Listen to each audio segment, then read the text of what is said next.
Hey guys, and welcome back to another tutorial. In this video I'm gonna show you how to draw Fibonacci. In this video I'm gonna show you how to draw Fibonacci channel on TradingView. Let's go, but before we start, don't forget to hit the like and subscribe buttons to watch all the upcoming videos, and let's dive in. So the first thing you need to do is to open your web browser and go to your TradingView account, like so. And for the charts, you can choose whatever you want from the companies you want to see its charts. For example, you can choose Apple, Netflix, and Tesla. Okay, from this right section, just for example, let's say Tesla, okay, and we want to draw the Fibonacci channel for it. Just click on the third option on the left section of the screen, which is the Fibonacci tools. Click on it, and then you can find Fib channel.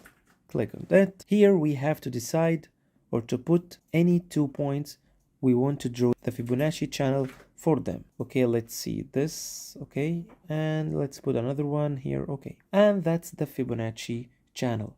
You can drag it whatever you want or scale it, do whatever you want.